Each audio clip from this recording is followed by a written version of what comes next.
વડોદરામાં ફરી એકવાર ડ્રિંક એન્ડ ડ્રાઈવની બેદરકારી જોવા મળી છે।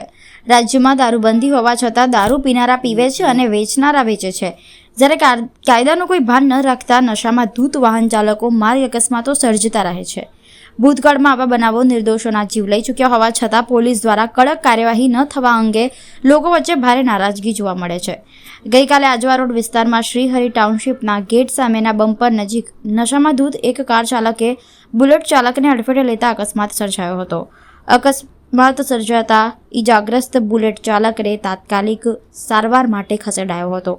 કારમાંથી દારૂ મળ્યાના પણ આક્ષેપો સામે આવ્યા હતા। સ્થળ પર ભેગા થયેલા નાગરિકોએ નશાખોર કાર ચાલકને મેથી પાક ચખાડ્યો હતો। શ્રીહરિ ટાઉનશીપના રહેવાસીઓ દ્વારા નશો કરી વાહન ચલાવનાર સામે તીખો આક્રોશ વ્યક્ત કરવામાં આવ્યો હતો, તેમજ પોલીસની કામગીરી પર ગંભીર સવાલો ઉઠાવ્યા હતા। સ્થાનિકોએ પાલિકા તંત્રની બેદરકારી અંગે પણ ગુસ્સો વ્યક્ત કર્યો હતો। વિસ્તારમાં બનાવેલા બમ્પરો પર સફેદ રંગના પાટા ન હોવાના કારણે બમ્પર વાહન ચાલકોને તે દેખાતો નથી, જેના કારણે અકસ્માત સર્જાવાની શક્યતા વધી જાય છે। નાગરિકોએ તંત્રને તાત્કાલિક કાર્ય કરવાની માંગ કરી છે। નગરજનોમાં વધતા રોષ વચ્ચે ફરી એકવાર દારૂબંધીનો સાચો અમલ અને ડ્રિંક એન્ડ ડ્રાઈવ પર કડક કાર્યવાહી પોલીસ તંત્ર કરે તે જરૂરી બન્યું છે। એવું છે કે આ બમ્પર જે બનાવેલો છે પ્રશાસને બમ્પર પર પટ્ટા જ નહીં પાડ્યા, તો જેથી કોઈને દેખાતા જ નહીં કે બમ્પર છે કે શું છે, અને આગળ જ દારૂનો વેપાર થાય છે।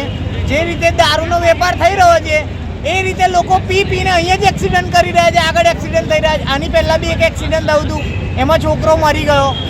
અત્યારે એક્સિડન્ટ થયું, એ છોકરો સિરિયસ છે। તમે જોઈ શકો ગાડીમાંથી 4 થી 5 ક્વાર્ટર નીકળ્યા છે।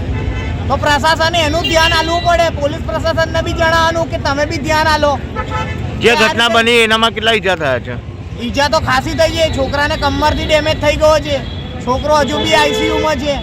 કાલ ઉઠીને મરી જશે તો આ પાર્ટી થોડી જવાબદારી લેશે જેની ગાડી છે।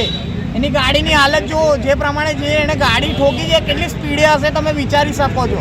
જે ઘટનામાં જે ડ્રાઈવર હતો એ નશાની હાલતમાં હતો, ફૂલ ટાઈટ છે પાર્ટી તો, ફૂલ એકદમ ટાઈટ નશામાં હાલતમાં ગાડી ચલાવી રહી હતી, અને પાર્ટીને ઊભું રહેવાના બી હોશ નહોતા। ગાડીમાંથી કમસે કમ અડધી પેટી જેટલો દારૂ મળેલ છે। આપનો પરિચય?